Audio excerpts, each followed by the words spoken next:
जगन्नाथपुरी में मेरी कथा चल रही थी कुछ दिन पहले, तो वहाँ क्या है कि जिस होटल में कथा थी वहाँ कभी कभी फ्लक्चुएशन होता था लाइट में, और लाइट चली जाती और बिल्कुल अंधेरा हो जाता, तो धारा जो चलती रहती कथा की वो रुक जाती, टूट जाती, सबके मुख मायूस हो जाते, मैं भी थोड़ा उदास हो जाता।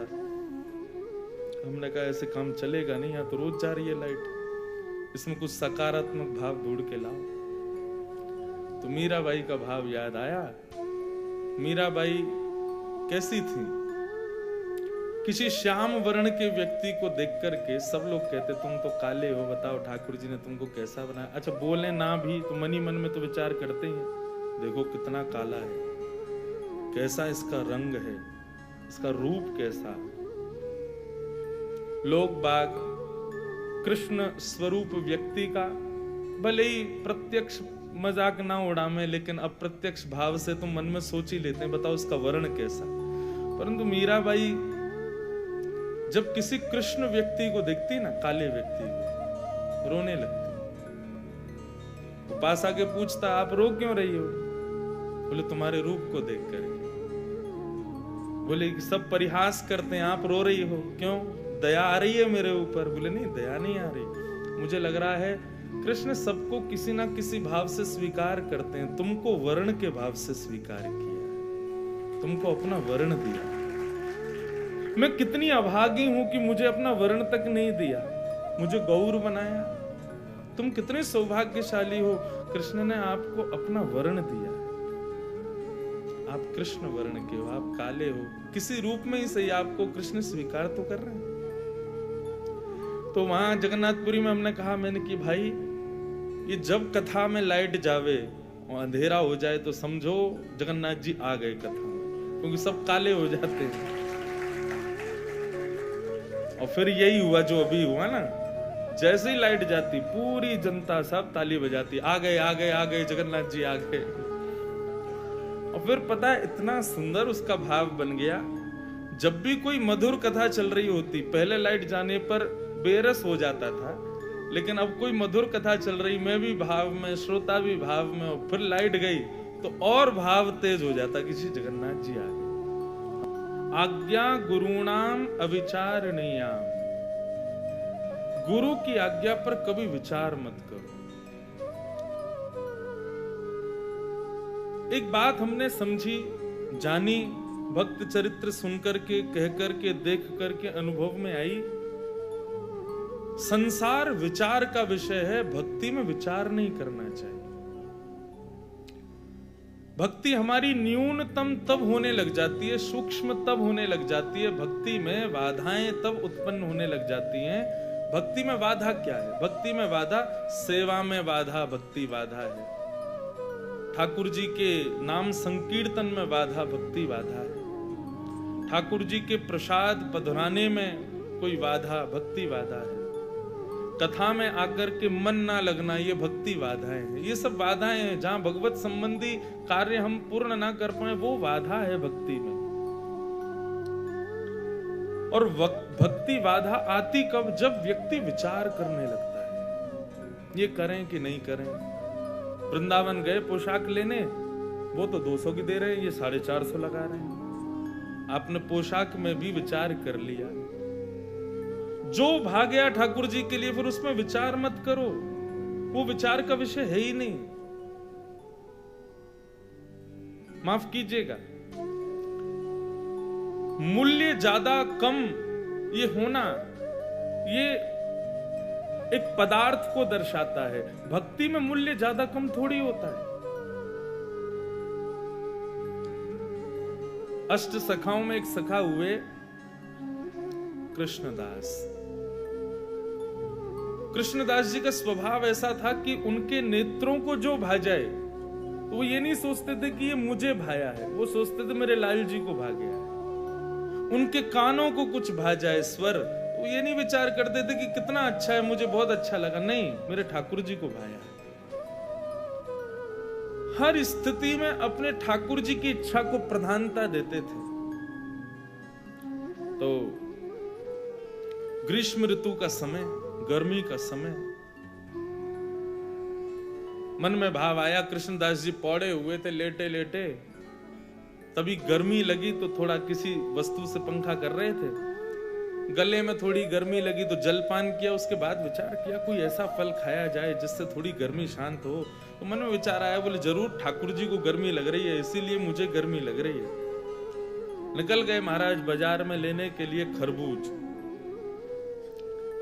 जैसे ही पहुंचे तो महीने का पहला फल आया था। लेने के लिए जैसे ही पहुंचे, दुकानदार से जाके बोला भैया कितने का लगाया, भाव मोल करो।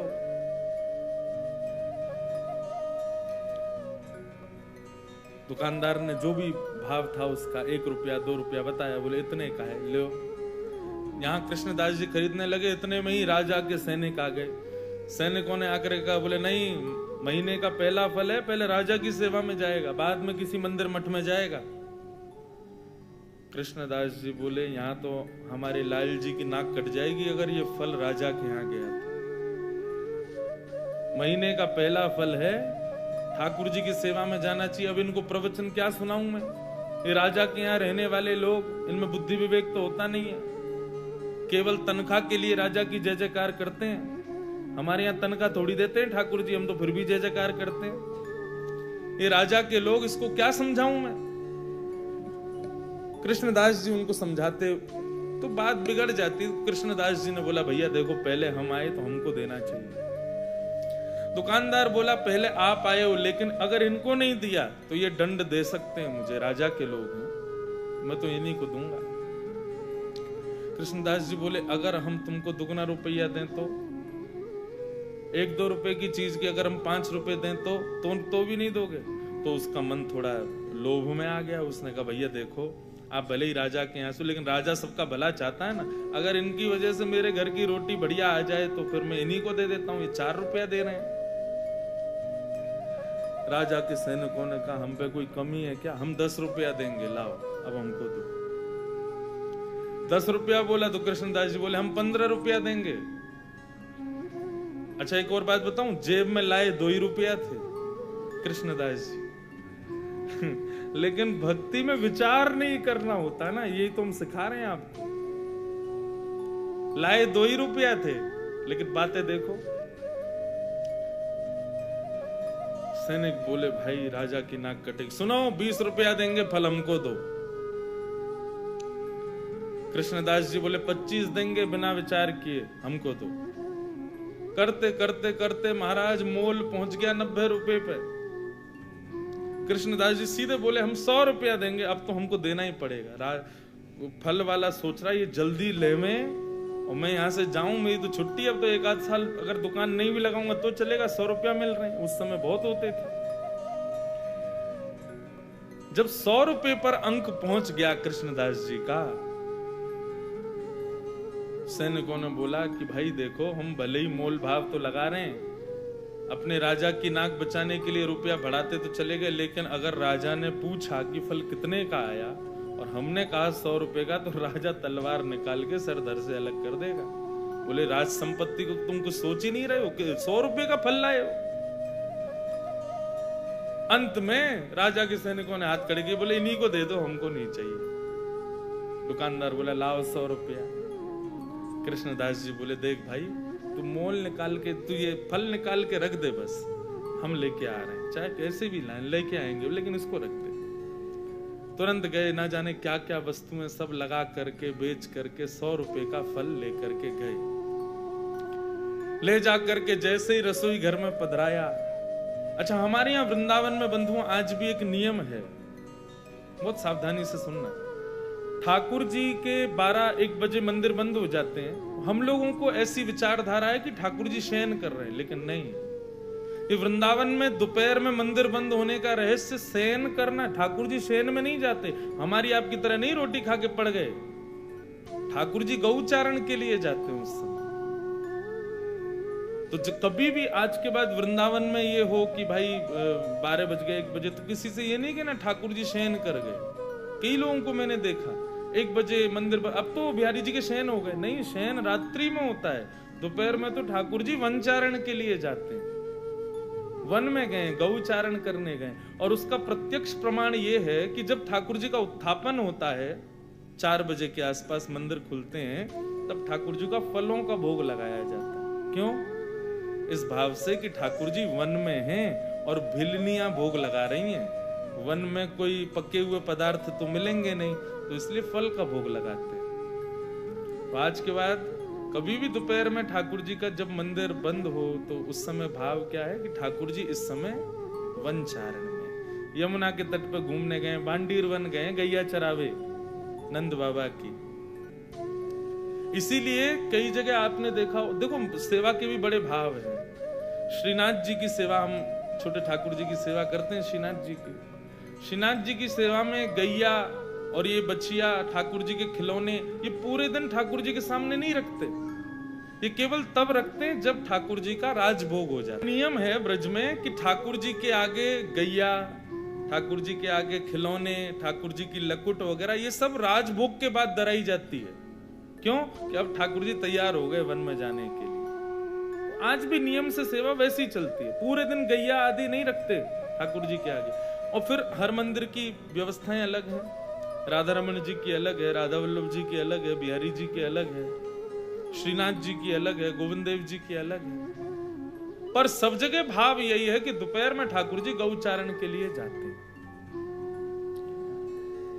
कृष्णदास जी दोपहर में फल ले आए, रसोई घर में लाके फल रख दिया, रसोईया जी को बता दिया जाके, बोले हमने जो है वहां रसोई घर में फल रखा है, अभी उत्थापन में ठाकुर जी को खरबूज का ही भोग लगाना।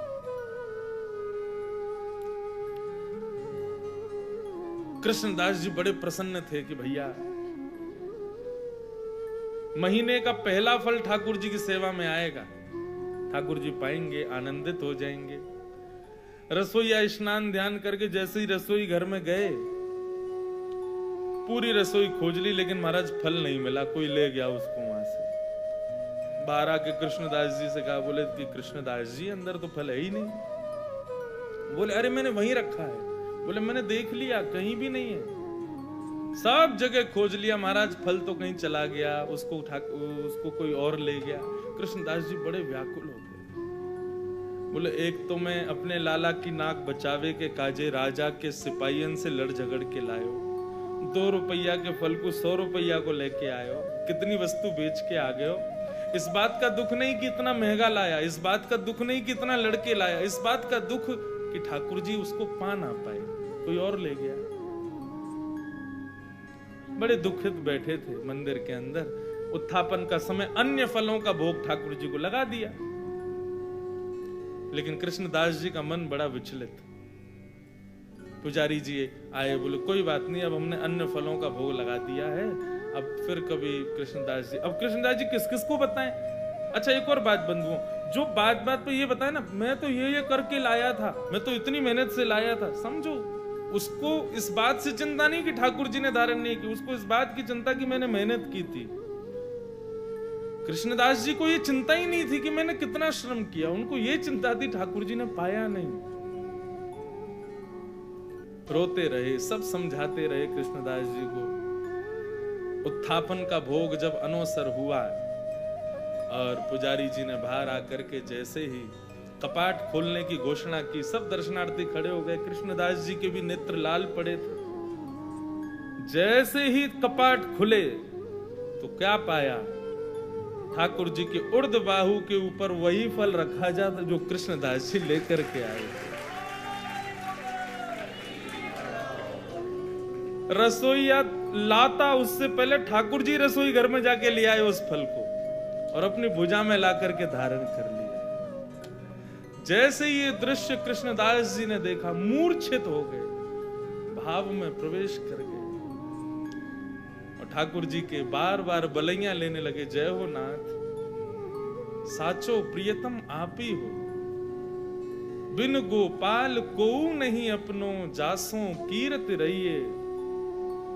सूरदास जी कहते हैं